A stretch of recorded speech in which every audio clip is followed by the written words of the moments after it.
Hi,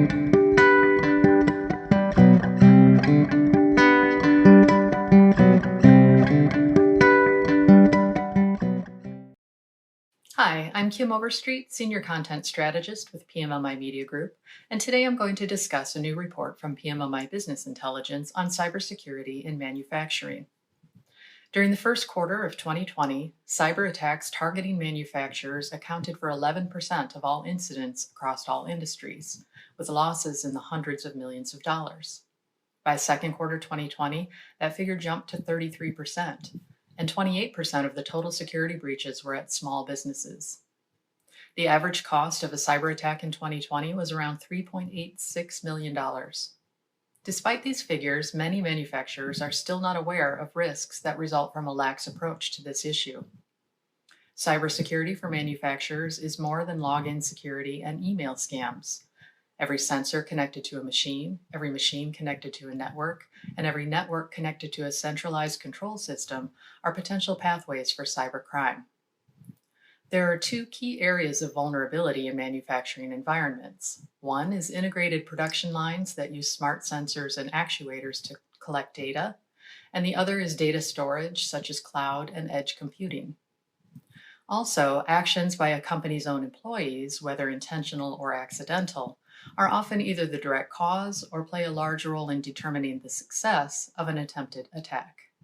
Careless or uninformed staff played a role in 46% of all cyber attacks that occurred in 2019, and 11% of the most serious and damaging of all cyber attacks involved some kind of employee carelessness.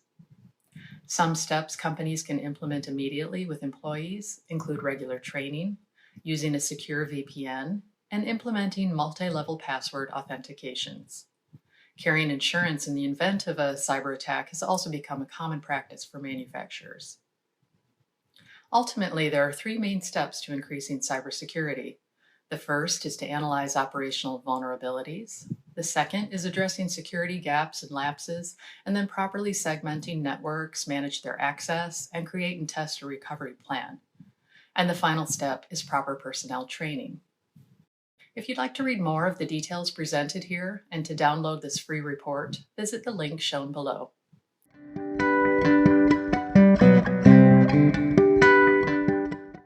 Hi, I'm Matt Reynolds, back with another edition of Take 5. We just heard some stark and scary news from Kim Overstreet in the previous 2 minutes about cybersecurity, so let's lighten the mood a little bit and talk about a trend that we've seen just emerging lately in craft brew, and that is the bag-in-box format. Now, traditionally, this has been for wines because craft brew is carbonated, and carbonation doesn't sit well in the flexible film that's inside the bag-in-box.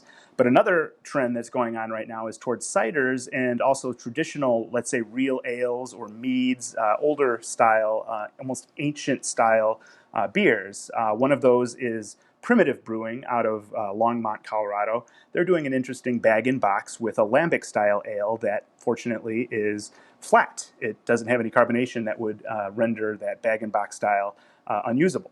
So originally they had started with 1 year aged.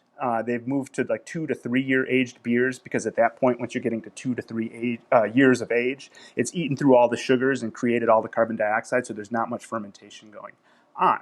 So they have an interesting project with supplier Astropouch, who sources the bags, the corrugated, and a semi-automated machine, an Astrofill 1000. I asked them about speeds and how many bags per minute.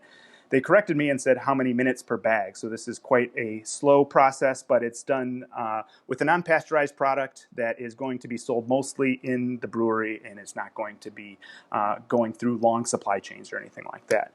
But meanwhile, I had just heard about another project. This is from Healey's Cider in Cornwall in the UK. They have a project called Rattler Cornish Cloudy Cider. It's a flat cider that they're now marketing in a bag-in-box format that they call, get this, Flattler, because it's a rattler that's flat.